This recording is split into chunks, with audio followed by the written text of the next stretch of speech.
Thank you for all of you who have who were able to make it today. My name is Sheridan Thompson, and I am the Knowledge Mobilization Coordinator with FOCI. We'll start with our land acknowledgement for St. John's campus. We respectfully acknowledge the territory in which we gather as the ancestral homelands of the Beothuk and the island of Newfoundland as the ancestral homelands of the Mi'kmaq and the Beothuk. We would also like to recognize the Inuit and Nunatsiavut, Anunnatikavut, and Innu and Nitassinan, and their ancestors as the original people of Labrador. We strive for respectful relationships with all the peoples of this province as we search for collective healing and true reconciliation and honor this beautiful land together. Okay, first, just a little bit of housekeeping. I did notice that I only sent out a Zoom invite from 12 to 1. I did change it before the meeting so that it goes till 1:30. If you have another engagement at 1 and you need to leave, that will be during our discussion time. So no need to explain, just go and do what you need to do. Sorry about that. It's a little bit of a learning curve for me. Okay, so we'll just, for those of you who have an agenda, I know that next we're just going to have opening remarks. Welcome to the first in a series of Let's Talk Future Ocean and Coastal Infrastructures, FOCI webinar workshop series. The webinar is a part of a research project, Future Ocean and Coastal Infrastructures, whose work focuses on designing safe, sustainable, and inclusive infrastructures for coastal communities and industry through collaborative, interdisciplinary, and transdisciplinary research. Interdisciplinary is where we draw on the expertise of several different disciplines to approach a problem. Transdisciplinary, where we do our best to treat local knowledge equal to that of academic knowledge during our research. Thus, FOCI brings together academic, government, business, nonprofit, and Indigenous community partners focused on understanding key aspects of ocean and ecosystem change to find effective and inclusive solutions that meets the needs of those impacted along Atlantic Canada coasts. FOCI is one of a handful of Ocean Frontier Institute large research projects funded by the Canada First Research Excellence Fund. And Ocean Frontier Institute focuses on the understanding of key aspects of ocean and ecosystem change and seeks to develop strategies that are sustainable, safe, and have inclusive solutions that can be applied both locally and globally. We'd like to thank you all for being here. I'm not missing anyone while I'm reading, coming in. But we would like to also acknowledge that this webinar series could not be possible if it were not for the FOCI partners, most notably the Department of Industry, Energy and Technology of Newfoundland and Labrador, as well as the Canada First Research Excellence Fund, including OFI. We also would like to acknowledge a FOCI partner, the Nexus Center for Humanities and Social Science Research, for supporting this webinar space, both online and in person. So I'm just going to talk a little bit more about this webinar series and the intent. After establishing FOCI research programs over the last few years under difficult and uneven conditions, we think it's a good time to talk more about the story of FOCI or what FOCI might become. As we move into the final few years of this project, this is why we've developed the Let's Talk Infrastructure Workshop Series. The series aims to enhance the profile, reach, and impact of FOCI research through knowledge mobilization presentations, discussion, and activities. Each workshop will be led by FOCI researchers. They will reflect on key findings in their research related to project objectives and address how their research can enhance efforts to better understand, design, develop, and manage diverse infrastructures in ways that are more sustainable, safe, and inclusive for coastal communities and ocean industries challenged by ocean, climate, and social change. The series will inform and advance efforts to document, synthesize, and communicate lessons learned from FOCI as a whole. This first Let's Talk webinar will focus on the concept of infrastructure itself, defining, identifying, and discussing diverse types of infrastructure in order to facilitate innovative interdisciplinary dialogue and knowledge integration required for addressing diverse infrastructure needs and problems, as well as those opportunities in support of sustainable, safe, and inclusive coastal communities and ocean industries. In this FOCI Let's Talk workshop, FOCI co-principal investigator, Dr. Paul Foley, will be presenting on the paper Infrastructures of Social Ecological Systems, Integrative Insights and Challenges for Ocean and Coastal Governance. Paul Foley is a co-principal investigator of FOCI and is an associate professor at the Environmental Policy Institute in the School of Science and Environment at Memorial University of Newfoundland's Grenfell campus. Paul's paper presentation will be followed by the reflections by two FOCI researchers who will share their thoughts on the paper as well as its core ideas. First, we have Ajith, a PhD student in the Transdisciplinary Sustainability Program at the Grenfell campus, working on blue economy infrastructures. Ajith is an HQP, highly qualified personnel, for Integration Work Package 1, Foresighting Sustainable Coastal Community Infrastructures. And we also have Dr. Christine Knott, is an assistant professor in Women, Gender, and Sexuality Studies at San Diego State University and is a FOCI co-investigator with Work Package 9, Inclusion, Social Justice, and Equity in Urban and Rural Coastal Communities. The outline that you might anticipate for the next hour will be, we'll have Paul, he'll present for approximately 20 minutes. Then we'll have Ajith respond with his reflections for 5 to 10 minutes, and then followed by Christine's response for 5 to 10 minutes. And that will be a bit of a discussion between presenter and our panelists. Following that, we'll have about 20 minutes to open up the space to Q&A.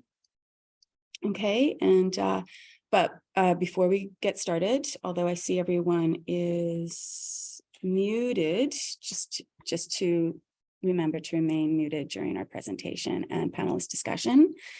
And I think that covers it on my end. Over to you, Paul. Great, thanks so much, Sheridan. I'm just going to try to share my screen.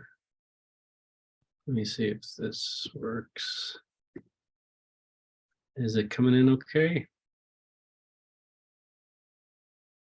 See Christine nodding. Excellent. In the room in St. John's, can you see it okay, Sheridan?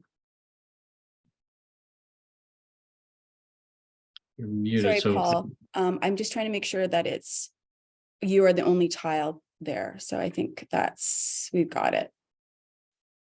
Okay, go take it away. Awesome. Okay, and thanks everyone for joining us, both online and in St. John's, of course.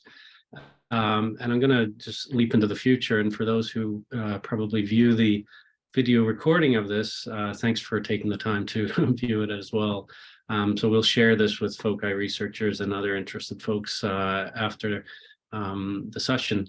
So as Sheridan noted, the overall purpose of the Future Ocean and Coastal Infrastructure Research Project is to identify and address diverse infrastructure needs, problems, and opportunities in support of sustainable, safe, and inclusive coastal communities and ocean industries in Atlantic Canada. Obviously a big mouthful, and it's a big project. So this Let's Talk webinar focuses on defining, identifying, and discussing, and I look forward to the discussion, diverse types of infrastructure in order to facilitate interdisciplinary knowledge and interdisciplinary dialogue, and knowledge integration that might be required for this kind of FOCI challenge and the overall FOCI objective. As Sheridan noted, most of my talk is actually based on a paper that's under development and which I've shared with Ajith and Christine, who very kindly agreed to review and discuss it. But part of the motivation for this talk and the paper is that we really haven't had the opportunity to talk much about what infrastructure is, what infrastructures are, and what the concept means for interdisciplinary dialogue and integration. And so these sorts of questions were some of also the motivations for the paper, as I said, and that paper digs deeper into how the concept of infrastructure is used, by whom and for what purposes, and reflects on some of the critical considerations for those who might apply or think through the infrastructure lens. And this is an unpublished paper, still a work in progress. We hope to submit it to a journal fairly soon, but the current version drew insight from the FOCI project proposal, which developed some of the core ideas here. It also benefited from a literature review that identified different existing uses of the concept with the help of some research assistance, and also a series of online discussions with the co-authors listed here. So we met online, discussed drafts, provided feedback, brainstormed, and revised the paper. So what did we find, or what did we come up with? Well, we found that the concept of infrastructure is used across diverse disciplines and knowledge domains, but sometimes in surprisingly different ways. And I'll speak more about this shortly, but basically the concept of infrastructure is already used in at least what we're calling three broad distinct ways. And the first is human-built physical infrastructure. This is the most common use when we hear about infrastructure in the news and media. About building roads and bridges and ocean-going vessels. This is what we usually think of when we hear infrastructure. But in the research literature, there's also another way in which it's used around sort of environmental or ecosystem infrastructure, which refers to so-called, ecosystem or nature-based infrastructure, which is quite popular in discussions of nature-based solutions to problems like, coastal erosion. And a third type of what we might call a societal infrastructure, basically those social structures or institutions and norms. And I'll come back to those in a moment. But one of the interesting things that we found is that those who use the term in those three different ways don't really speak to the other types of usages. They're sort of stick within their own use.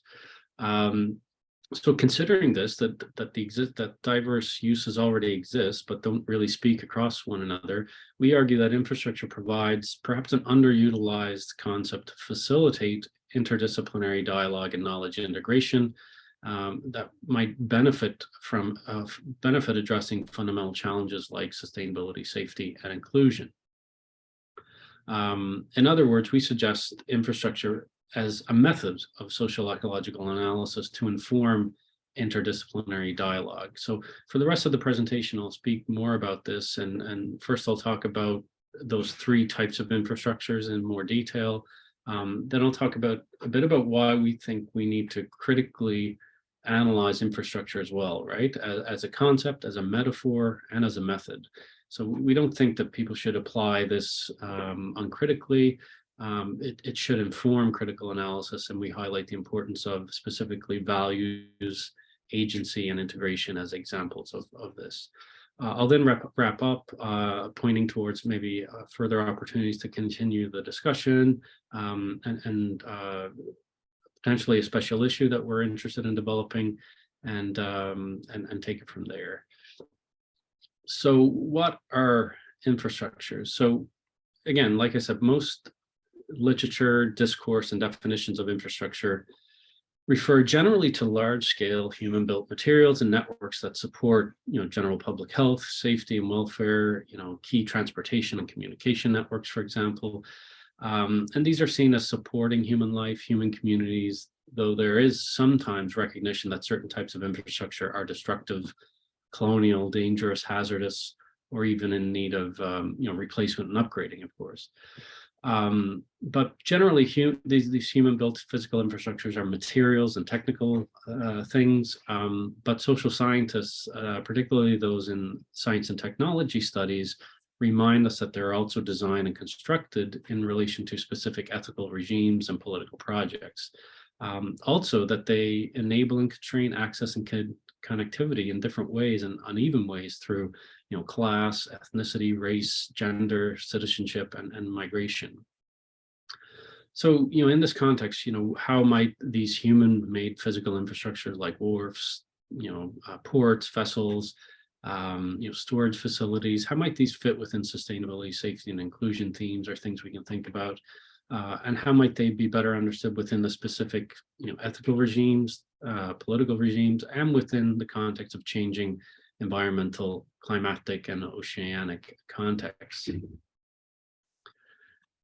As I said, there's a second increasingly popular way in which infrastructure is used as a term in the literature. And from a quite different perspective, researchers and practitioners in some fields are using it to refer to environmental infrastructures or ecosystem-based infrastructures. Generally, again, to support life in some ways, both human and non-human in this case. I'll just bring up a quote here. This group of researchers put it, just as built infrastructure delivers a range of socioeconomic services that underpin modern societies, there's also an ecological infrastructure that maintains the provision of ecosystem services that support a wide range of ecological as well as socioeconomic benefits. So for this general perspective, ecological infrastructure can refer to naturally functioning ecosystems such as fresh water, climate regulation, soil formation, habitats, disaster risk reduction. And they see it, people who use it in this way, see it as just as important for underpinning socioeconomic development as the human-built infrastructure type. Now, while the ecosystem services paradigm has rightly received criticism as anthropocentric, and I'm personally not a big fan of the ecosystem services paradigm uncritically, it's really curious and interesting how the infrastructure lens is used in this way as sort of the normative equivalent of human-built infrastructure. So ecological infrastructure seen as just as important as human-built infrastructures. So again, how might these more ecosystem-based types of infrastructure interact with sustainability, safety, and inclusion from a FOCI perspective? How do they help actually constitute human-built physical infrastructures, of course, which are made of materials, and interrelate with those human-built infrastructures?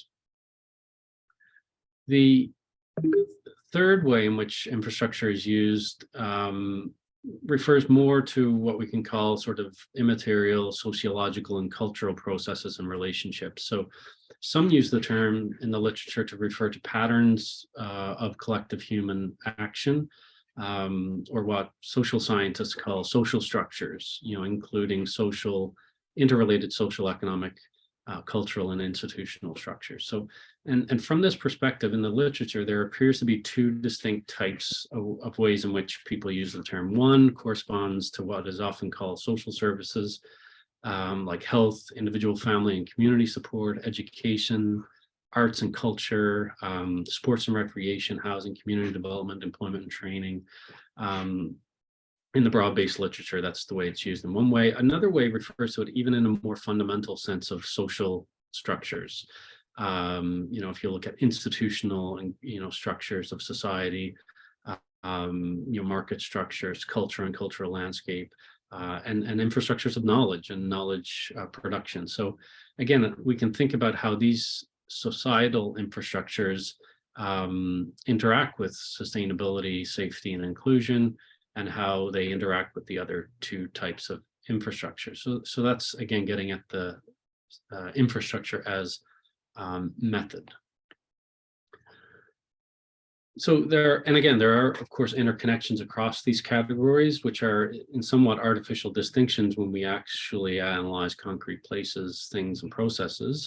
The key point for us, though, is that infrastructure can be a lens or method of social ecological analysis. As a method, infrastructure has the advantage of sort of capturing insight and meaning from diverse disciplines and knowledge. And we expect from all the diverse kinds of research happening across FOCI work packages. So this is why we propose infrastructure as a method of facilitating interdisciplinary dialogue. However, we're not suggesting that researchers uncritically take on this infrastructure as method or lens. Critical thinking, we think, and critical insight are needed to identify important challenges and drawbacks, such as those associated with values, agency, and integration. So, as noted earlier, infrastructures, even in the most popular sense of those human-built materials and technologies, are not just technical structures. They have values, norms, and worldviews already embedded in them. They have also moral and ethical dimensions. We all know that there are bad infrastructures, right? So infrastructures that have been colonial, racist, sexist, and ableist. So many infrastructures are exclusionary to certain people. So when we promote infrastructure as a method, we're not promoting that infrastructures are automatically needed or necessarily good in all contexts. So we really need to ask these kind of critical questions. What does infrastructure mean to different people? How might it work across different cultures? How can culturally appropriate infrastructure be designed and supported? And this discussion of values is related in some ways to the question of agency. Who gets to define infrastructure? Who gets access to infrastructure? Who gets to benefit from infrastructures? And who gets to influence the design, development, and future of infrastructure is really an important consideration. For example, to what degree are infrastructure policy discussions at global, national, provincial, and local levels prioritizing inclusion of local language, indigenous knowledge, and the arts, for example, in informing decisions? So in our research on sustainability, safety, and inclusion, we need to ask who has agency in infrastructure futures. What about integration then? Well, one of the basic arguments, as I said earlier, is that the infrastructure lens can help be a helpful method for interdisciplinary analysis and dialogue. At the same time, we think integration should not uncritically be an analytical or governance ideal, right? Integration can also be exclusionary, establishing boundaries between what knowledge claims are considered and what knowledge claims are not. So this points to the importance of again, critical questions such as whose values are represented or excluded from integration discourse and forms. And again, in our research on sustainability and safety and inclusivity across FOCI, what exactly can be integrated, what should be integrated, and what shouldn't be integrated, and who decides these? These are important questions.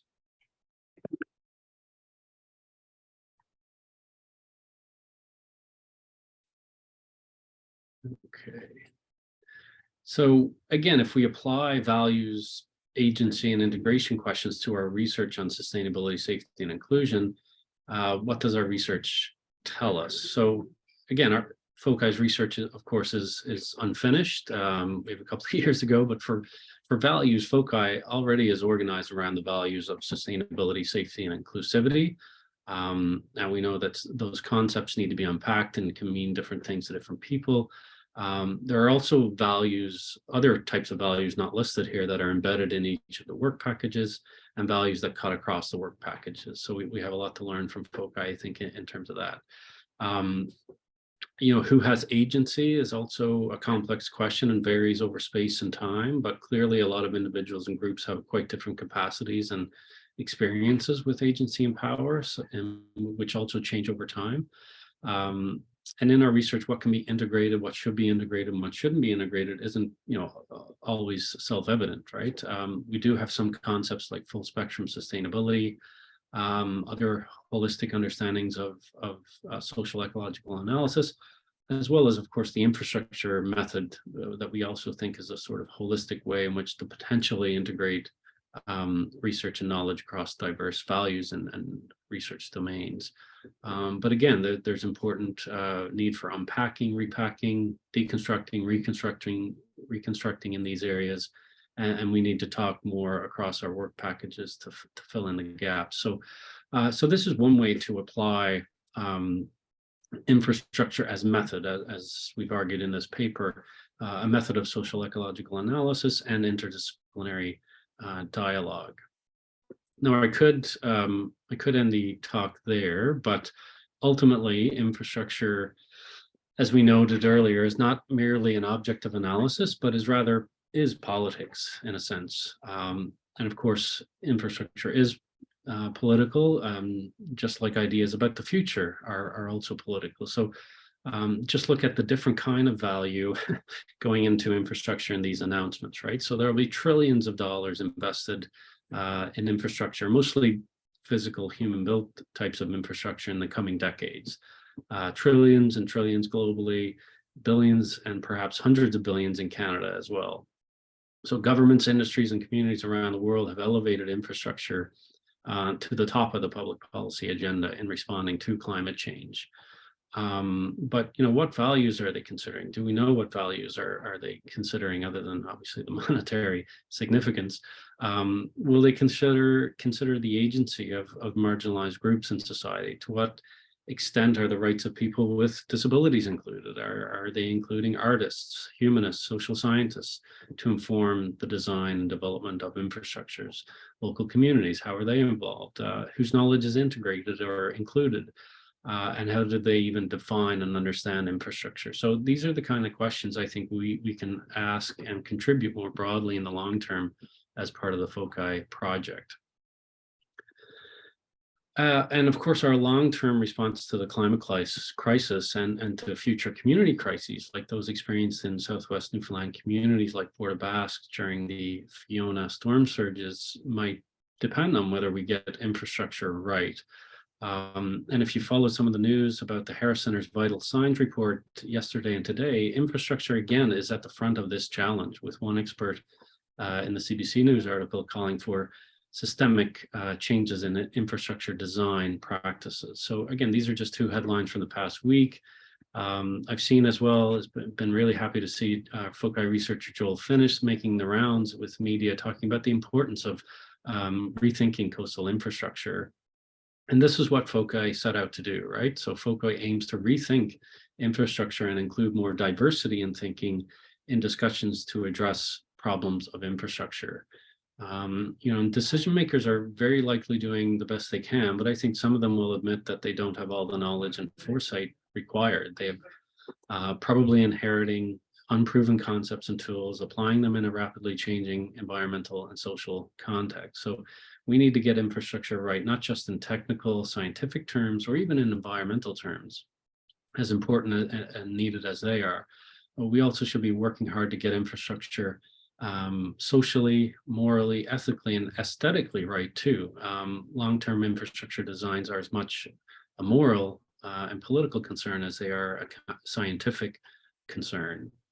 And just to wrap up, I think FOCI has a lot to contribute to rethinking infrastructure and getting infrastructure right. Each work package is contributing on their own terms to really important specific infrastructure needs, problems, and opportunities with their partners. Now, one of the challenges, of course, before us is to bring the insights from those work packages together in a larger story or narrative. What is the collective story of FOCI? If we bring all those insights together, what can we learn from that? And this question, what is the collective story of FOCI, is something we haven't had a lot of time to talk about, and one of the reasons why this webinar series was created. So I really look forward to multiple opportunities to bring the insights of FOCI together in this way and others, like the recently launched website, the seminar series. We're also thinking about planning a special issue or an edited collection in order to bring together research findings to tell a story about what we're learning, about what systemic changes might be needed in infrastructure thinking and design for short and long-term preparation and planning. And thinking about the future is really important here. If we are serious about putting the future in future ocean and coastal infrastructures. And in the new year, I think we'll hear about this later, Let's Talk webinar will focus directly on the thinking about the future. So stay tuned. And thanks again to the co-authors and research assistants for their roles in developing the paper and many of the ideas presented here. If anyone's interested in the paper, please do reach out to me. And of course, thanks to Ajith and Christine for taking the time to offer your thoughts on the paper and the presentation and to getting the discussion started. So I look forward to this. Over to you, I think Sheridan, or to Ajith. Thanks. I think I'll just, we have a few participants. I want to make sure they're admitted. And okay, there we go. So yeah, we're going over to our panelist portion of this webinar. Take it away, Ajith.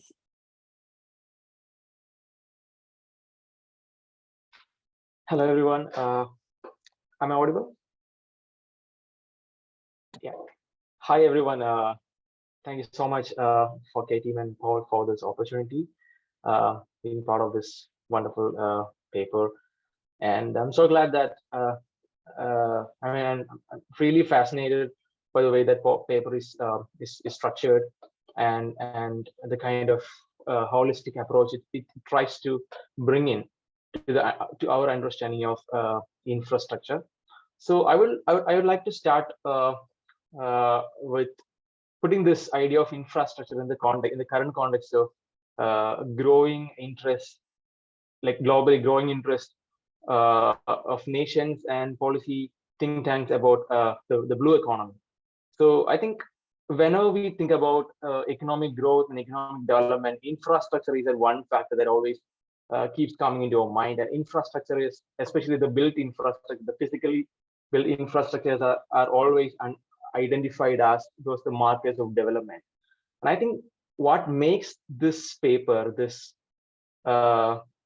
framework, as Paul put, is what makes it remarkable is that it is giving us an opportunity to see ourselves, where are we going, where are we heading towards in the future in the context of the larger blue economy related development, like in the upcoming years. The one thing is that it actually tries to bring in those disciplines which are always remained as separate pockets in different arenas. Now, this paper is an ambitious and an honest attempt to bring all this elements of all these knowledge systems together and tell us a story, a holistic story about how we should start plan our how we should start or plan our infrastructures. So for me, when I was going through that paper, what I found interesting is that definition which is provided by scholar Newman about the infrastructure. He says that infrastructures are those structures that are actually channeling energy, people, water, resources, society, everything. So essentially, these are life supporting systems.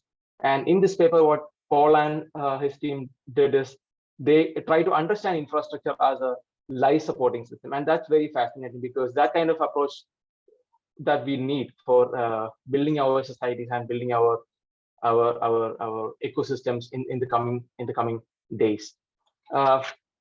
Another interesting fact, another important point that I want to talk here is, I want to discuss here is that there are two dimensions that I found. There are two dimensions for this paper.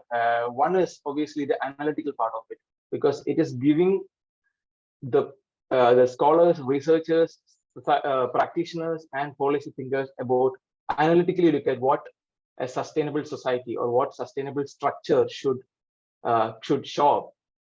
The analytical phase is one interesting element, and second one I found is the methodological part of it, because it gives you a way to look at a way to look at how we can to see the systems that we want to develop, the kind of system that we want to develop and erect in the coming years of our time. And coming to that, for me, I actually want to put to share an example here with all of you audience here. Back in India, when I was doing my fieldwork for the master's research, I had a chance to visit this coastal village in the southern part of India, and where we see a lot of new ports and new water structures are constructed to help fishers to come up with their own places to anchor their boats and everything. These are essentially the jetties and harbors. But what those infrastructure created was that sort of erosion at one end of the land. On the other hand, it created an accretion on the other end of the land. So that one infrastructure, although we considered physical infrastructure and infrastructure at that point, created some sort of social divide also, because the people who actually experienced erosion lost a lot of their land, and on the other hand, people on the other side got a lot of land accreted because of this natural hydrodynamic and stuff like that. And as a result, some of the existing social relations got ruptured.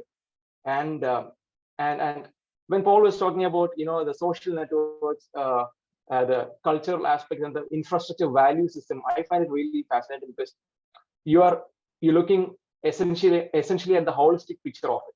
You know, when you're using this framework of infrastructure, you will be seeing how the physical structure can also have the intricate, complex relationship with the society and with the ecosystem that you're living in.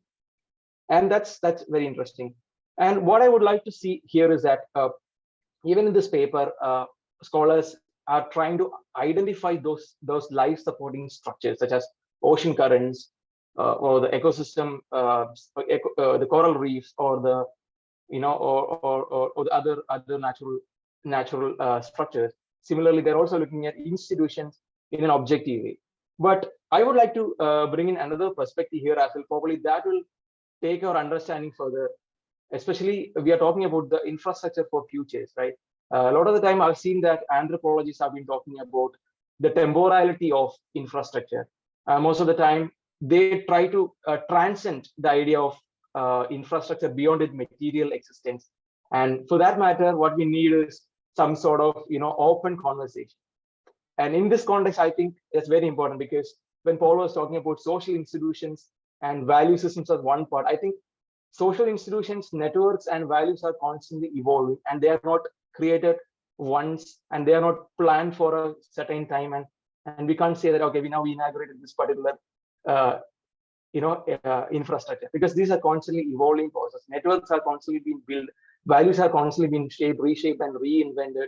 So for that matter, I think the temporality element, the open conversation, need to be brought in the future thinking of our infrastructure, the idea of infrastructure. For that, what I see is, what I understood is that we need to look at infrastructure not just as material or objective subjects, but I think we need to look at it as a process as well, like infrastructure as a process. Maybe that would be an interesting conversation to have in the coming times, I think. Yeah, thanks so much for this opportunity again. Thanks so much, Ajith. Paul, did you want to respond to a few of the comments that Ajith brought before we move to Christine? I'll just say thanks. Those are really excellent insights, Ajith, and the temporality especially. That's fantastic. I'll let Christine go, and we can come back to some of Ajith's insights for sure. Okay, go. Take it away, Christine. Great. Thank you so much. So yeah, thank you for inviting us to participate today and for the opportunity to read this really important paper. So my commentary is a group effort, and it includes feedback from a reading group, a Marine SDS reading group that I'm involved in, which includes Dr. Leah Fusco, Dr. Angela Alposani, and Dr. Alejandro Garcia Lozano. So yes, so I'm speaking for a number of voices today. So we understood sort of three main points that the authors set up, which is point one, that changes are happening within social and ecological systems at uneven temporal and spatial scales with uneven consequences, which has intensified governance challenges.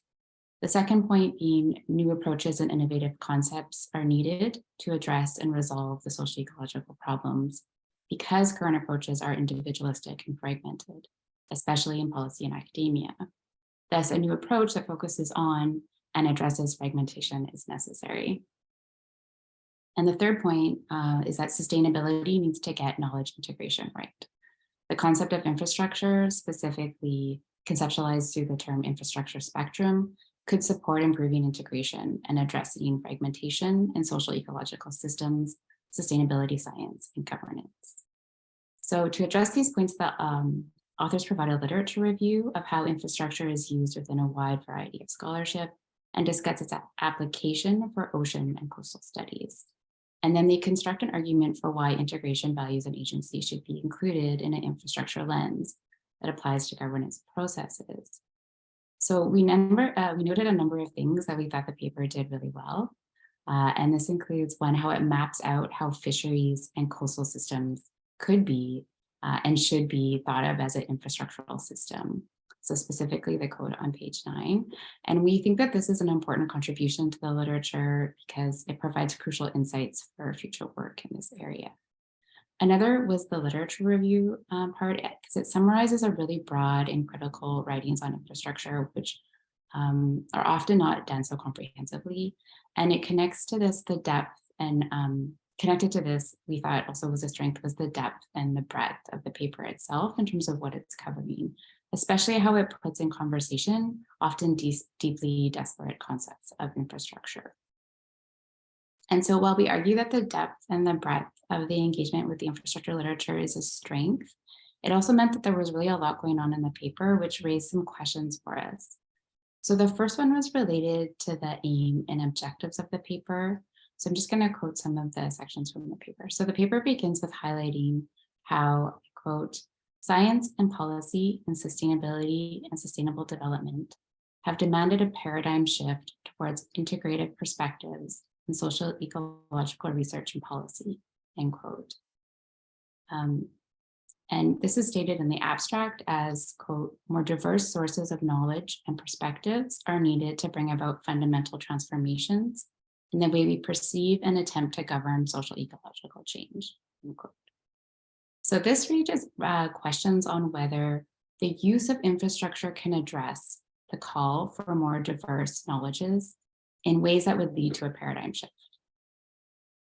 Or if infrastructure is a way to address the fragmentation of knowledge within the current paradigm. So, so the question here is, are these two separate things?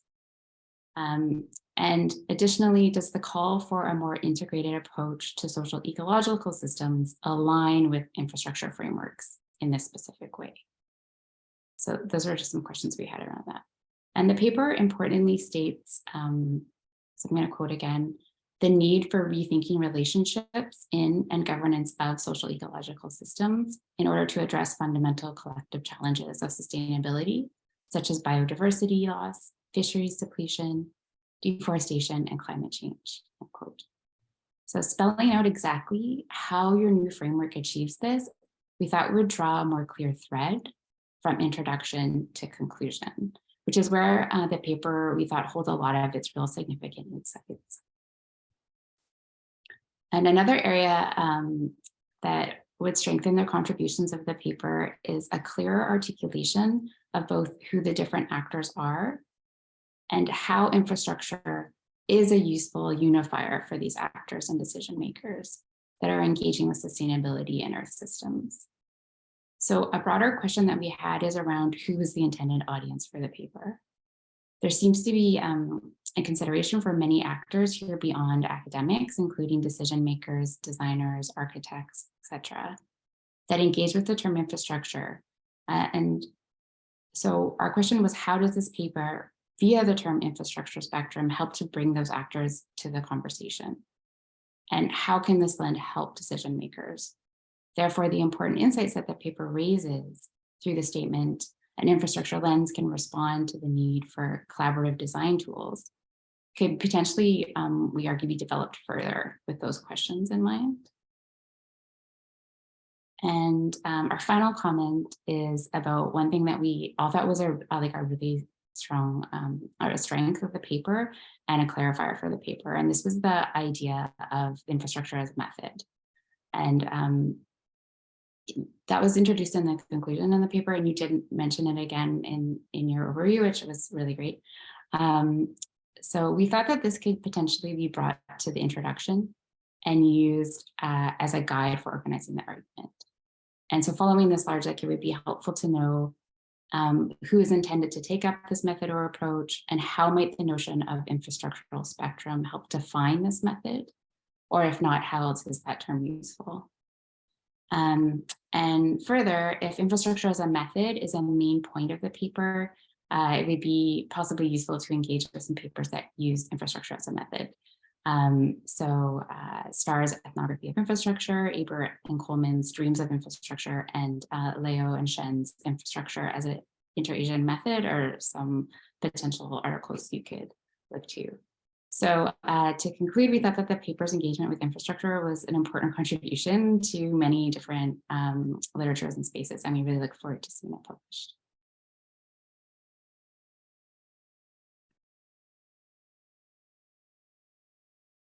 Thank you so much, Christine and Ajith, for your comments.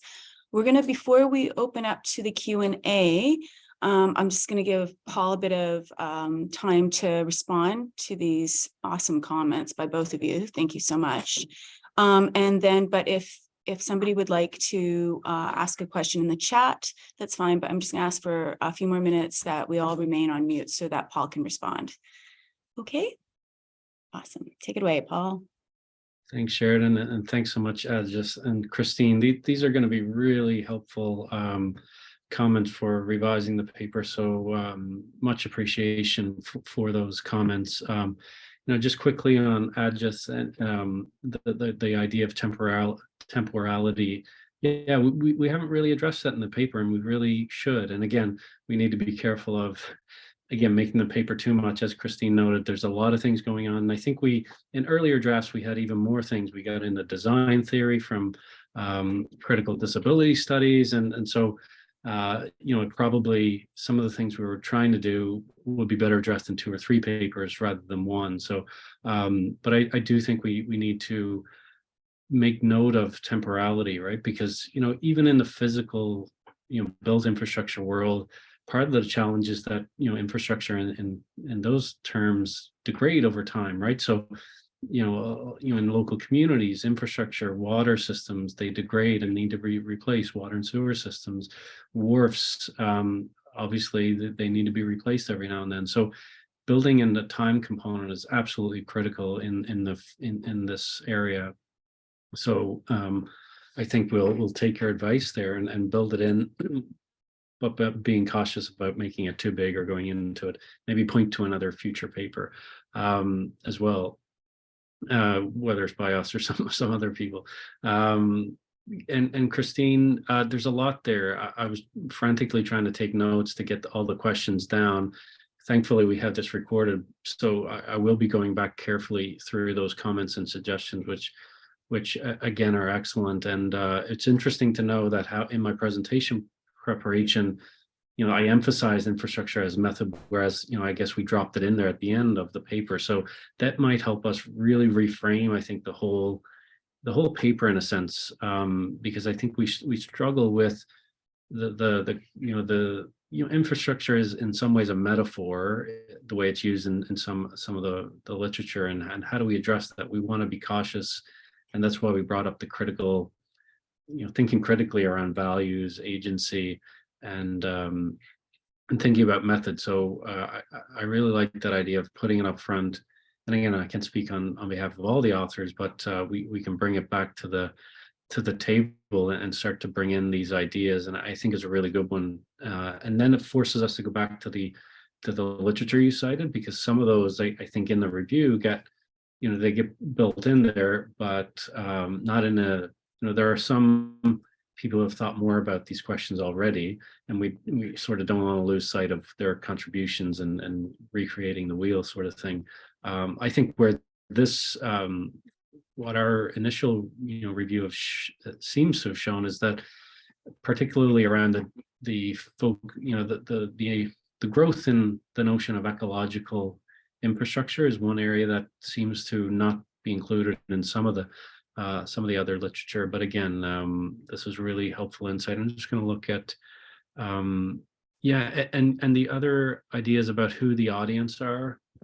That's really important, because again, when you have a team of authors, I think that there is a tendency of some people thinking about a different audience, or so in one sense it's good that we might be thinking about multiple audiences, but I think it's a great suggestion to be much more clear about who is this for, and sometimes that goes down to thinking about the appropriate journal where we want to put it, and that might help determine that final revision and final, hopefully revision or final revision or two, to really sharpen the piece. So I'm looking forward to continuing this discussion today.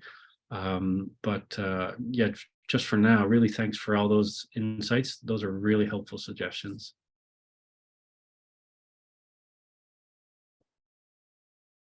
Okay, thank you very much, Paul. Christina, Ajith, did you want to just bring up any one of your points? Because you both brought up several points. Did you want to bring up one specific and talk to Paul about it?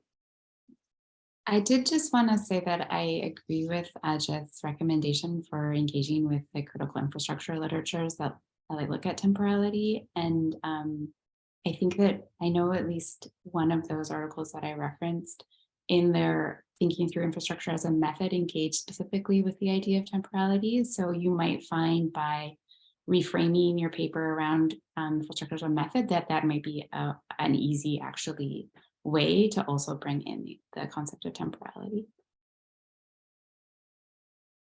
Yeah, I mean, when I was going through those literature that actually talk about infrastructure as a process, I also find it a bit challenging because sometimes it can appear contradictory to what we have conceived in this paper as infrastructure, because it's a challenge for researchers to think how can we envision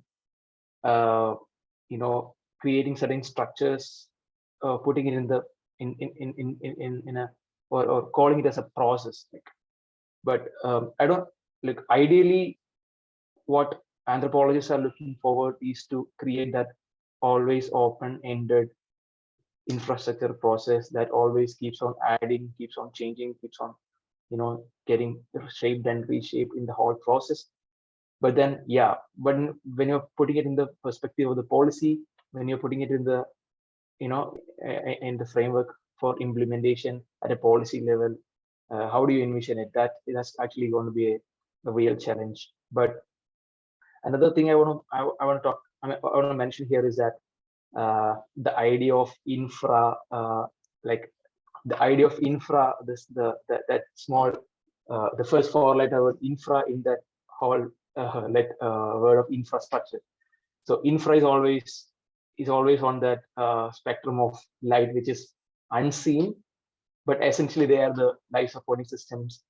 But always what we see as infra is those physical structures, but it's in a way this paper try to bring out what exactly those supporting systems. And when I was going through the ecological infrastructure part, I got really surprised and amazed at the way ocean currents are conceptualized as a infrastructure. Then those were very insightful. I think the challenge is to because everything is put in the perspective of growth paradigm. So infrastructure is that you need structures to create that process of economic activity to keep going on. But then how do you envision at the policy level to call infrastructure as a life support system is a challenge. So I think policy level implementation is one challenge that need more discussions, I guess.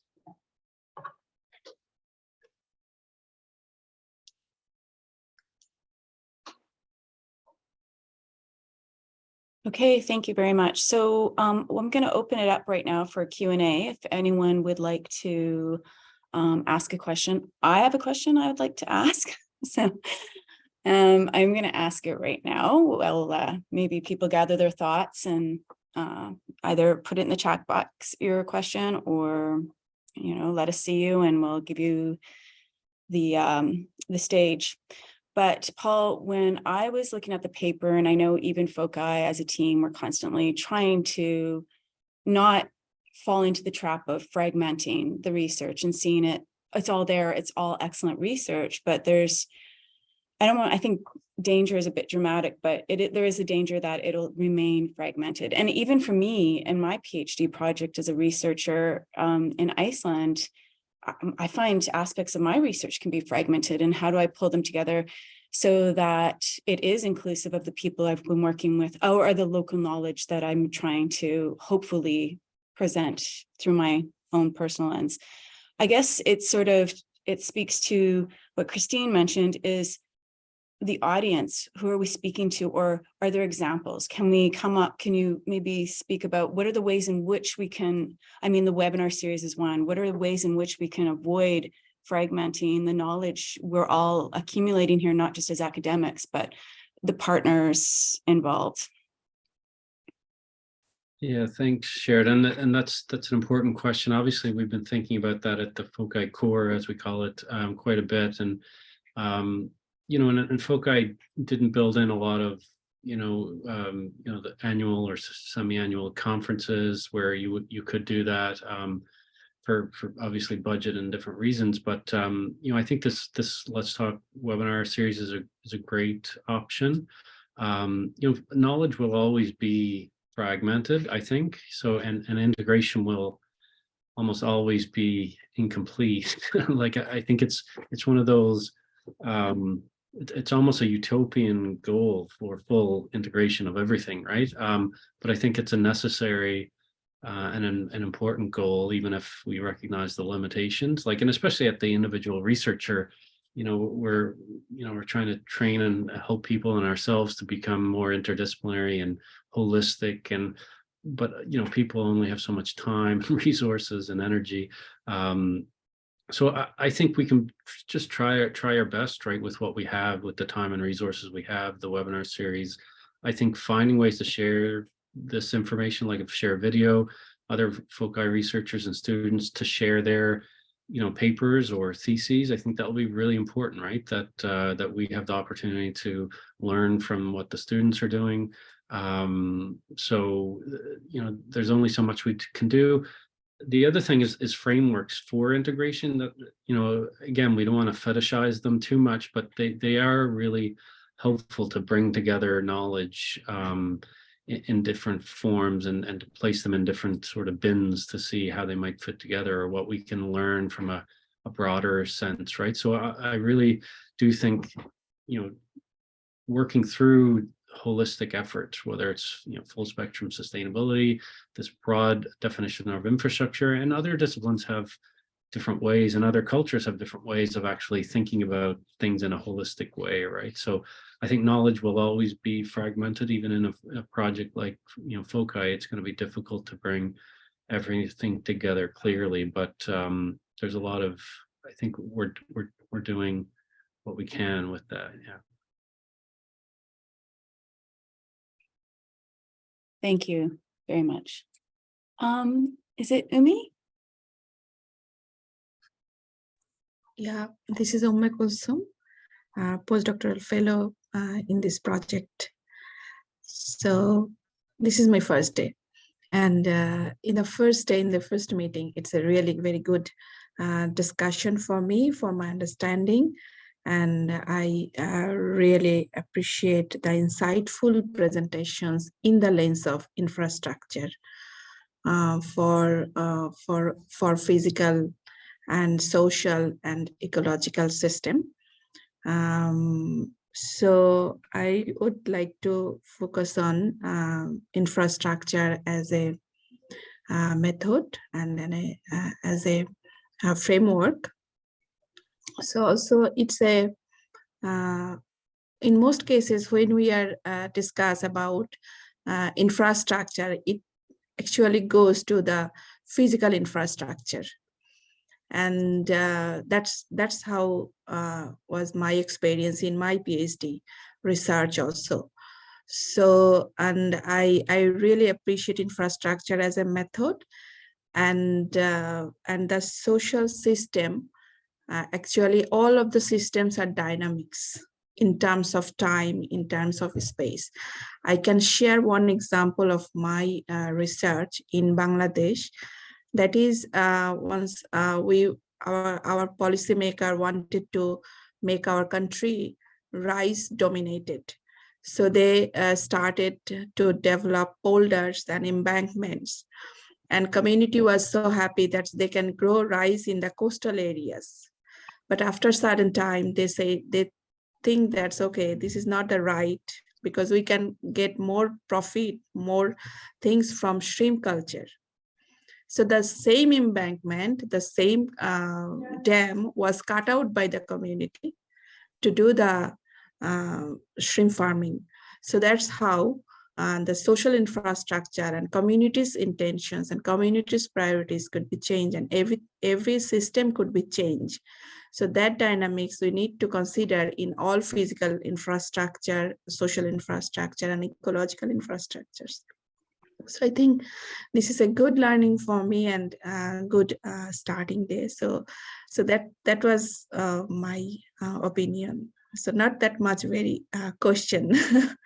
Thank you so much. Yeah. Thank you. Thank you. Do we have any other questions that we want to bring up, either to Paul or either one of the panelists? Hello, Rob. Hello, thanks very much. And thanks, Paul, for your leadership on this project and for presenting the seminar today. And thanks, Christine and Ajith for critiquing it and the others for commenting. This is nice to have this seminar series in action. A comment really, when I first saw the name FOCI, I was intrigued by the notion of infrastructures, because I too had a narrow view, as Gulsum just said, a narrow view of infrastructures as physical built infrastructure. So to me, involvement in this project and in this paper has broadened my view to realize that indeed infrastructure as a concept is being used in other fields, and that notion of crosswalking those or unifying those is really worthwhile. And to me, I've become convinced that the notion that of something as being built and designed to support society, which is a common to the definitions of infrastructure, is actually something useful to focus on if we think about how our infrastructures right now are deficient, and especially how our infrastructures, as Ajith said, how our infrastructures of the future need to be different than they are today. How would we build them? How would we create them? How would we develop the processes to ensure the kind of participation and justice and so on that we've been talking about in the network? How would we do that to create something better, an output, a product of the design, right? As a person working with Department of Fisheries and Oceans, most of what I do has to do with management decision making. The notion of designing sort of a structure or a process it is the result, but we don't think about it, or I don't think about it that way. So I think this notion of infrastructures really has something unique, and I think that's the question and issue here. What does it give us that concepts like full spectrum sustainability haven't yet given us? And I think it's this notion of design or built to support, a better outcome, a better society. And I hope that comment's useful. Enjoy the conversation. Thank you.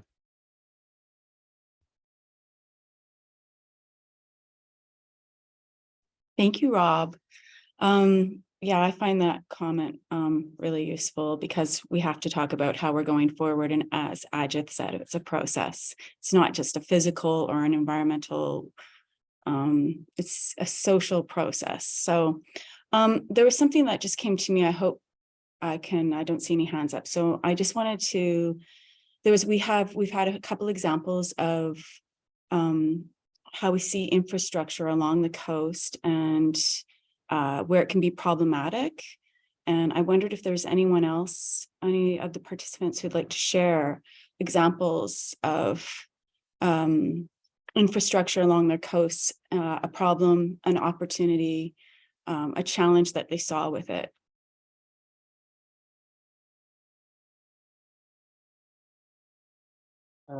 I have one more comment to make here, actually. So infrastructures, when I was going through some of the literature related, again, some anthropologic insights. So this idea was that infrastructures are actually, it fixes time and space. Like once you construct, a sort like but say you construct a bridge, or you construct a harbor, or you construct a jetty, like it's going to fix the time and space. So that process has to be well thought out. And once you create a material or objective form, like infrastructure in its material or objective form, it's very difficult to replace it from, because a lot of things can actually start developing around it in terms of in terms of social structures or value systems of institutions.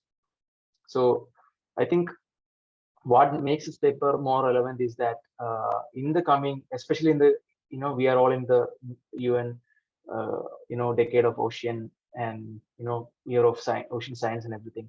I think in this context, what makes this paper unique and makes it stands out is that it is actually giving us a lens to see how we should, fix our time and space in the ocean economies, like in the coming ages. I think that's what unique about this approach.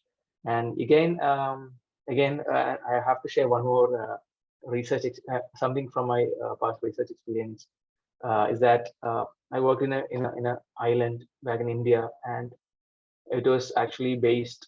I worked with the fisher community there in India.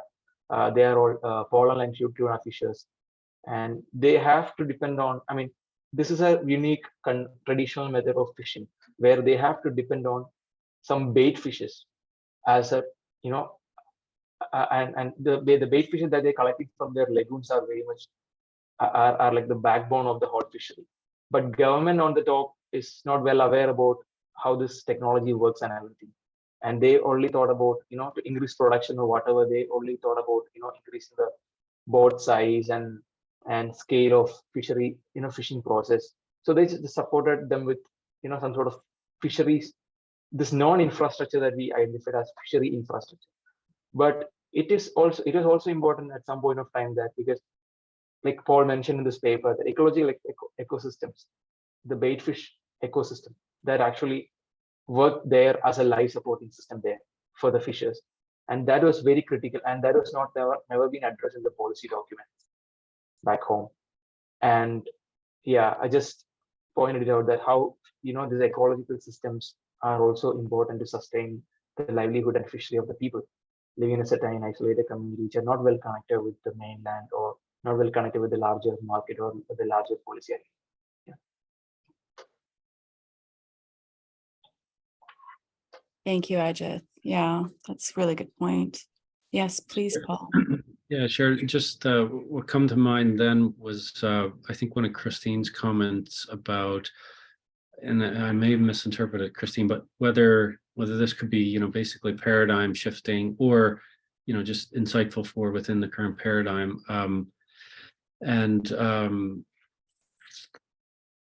Oh goodness, I lost my train of thought there. It'll come back, I think.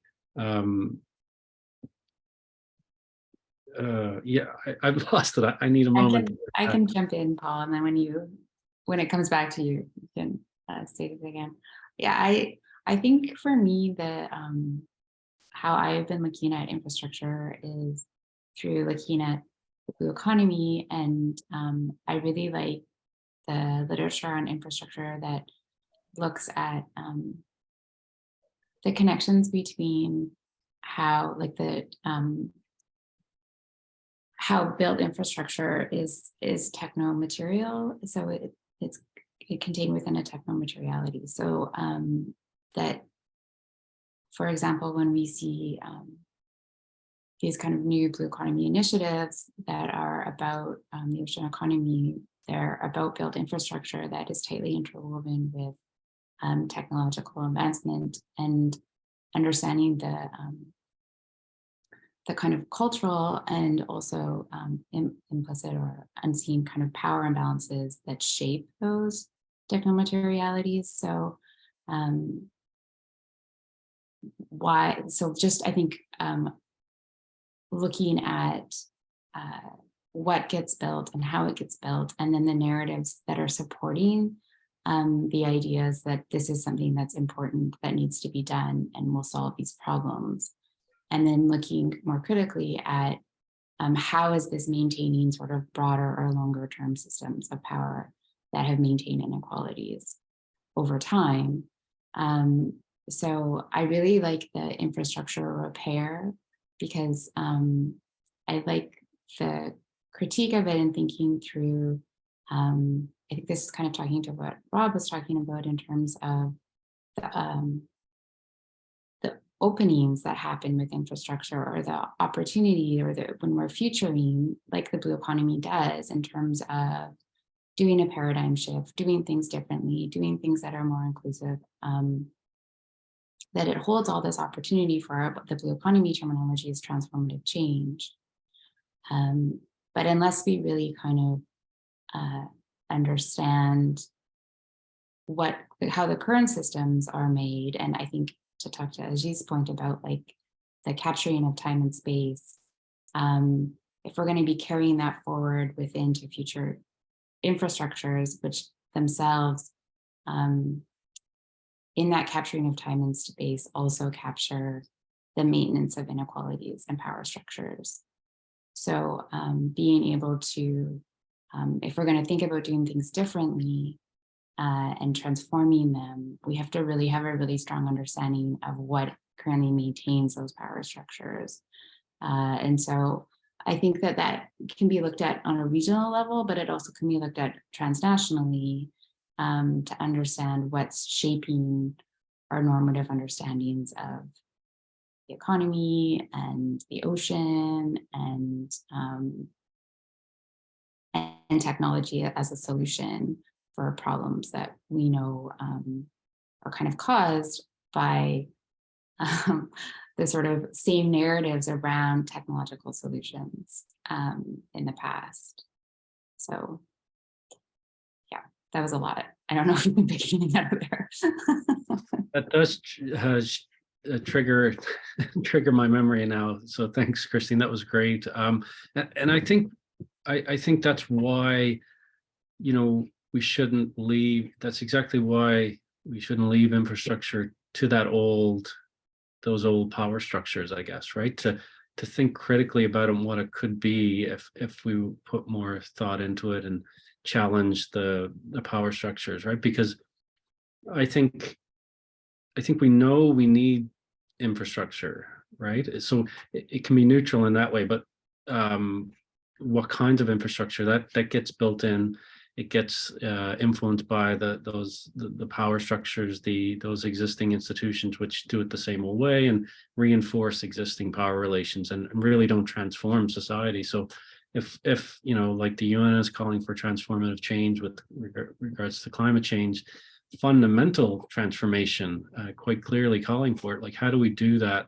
You know, clearly we need to think about things like infrastructure differently, right? That usually get relegated to the unseen, as Ajith put it, right? That they that they're usually considered background or context, whereas maybe we need to focus more critically on things like what kind of infrastructure is needed, who has access to it, and who gets the design, put in the design principles of these massive investments that we know are coming. We know infrastructure is going to get, you know, it's arguably going to be one of the key concepts of the 21st century. So who are we going to leave it to? That's my question, right? Like, and again, I come from a political science background, and so I like to think about things politically sometimes, but I think that's a key issue here. We know infrastructure is going to be a key part of the potential or constraint on changing, right? Like if we can't get infrastructures right, then the same old is going to happen. You know, the climate change won't be addressed properly, and you know, the people who are marginalized will continue to be marginalized, right?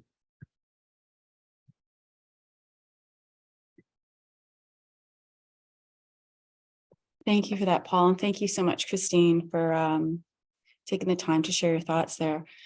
We have one chat comment I just would like to read. It's by Ume. I like the notion of infrastructure, seeing the unseen, a structure notion by Ajith. So thank you for that comment. Okay. We're coming close to our 1:20 mark and closing up, but I want to make sure if there are any more comments or questions that we make a bit of space now for them.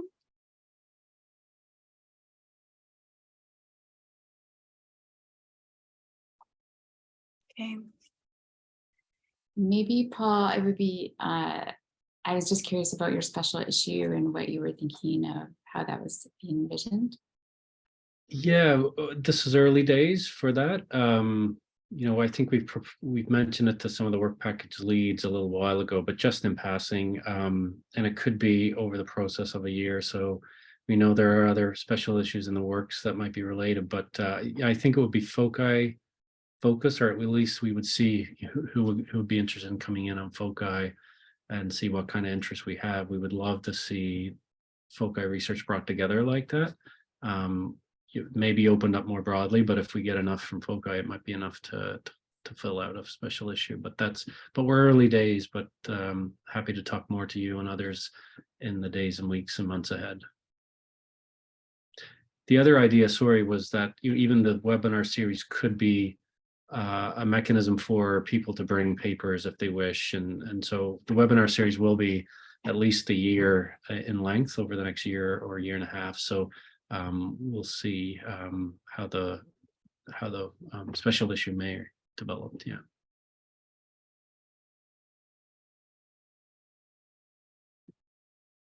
Okay, great. Thank you so much. Okay, we have a few thanks in the chat box to our panelists and our presenter, Dr. Paul Foley, Dr. Christine Knott, and Ajith Raj. Thank you again so much. I'm going to just wrap this up with some final remarks. We would like to thank everyone for their participation in this webinar, and we encourage further dialogue and conversation to continue. We would also like to thank all FOCI researchers, students, postdocs, trainees, and dozens of partners and funders that have also supported the 13 FOCI work packages, which are making important contributions to addressing the challenges of sustainability, safety, and inclusion in ocean and coastal industries and communities in Atlantic Canada. We also want to let everyone know here, we would love it if you please join us again. We haven't chosen a date, but we will be having our second webinar in January, I believe. Rob mentioned something about the future of future ocean and coastal infrastructures, and that will be the discussion at that time. So it'll be an evolution from what we've discussed today. So we sure hope that everyone here that's made it to our first webinar, thank you so much, will be able to make it to our second one in January. Okay, I think I've covered everything. Does anyone want to add anything to that? No? Okay, well, thank you very much. Thanks, everyone.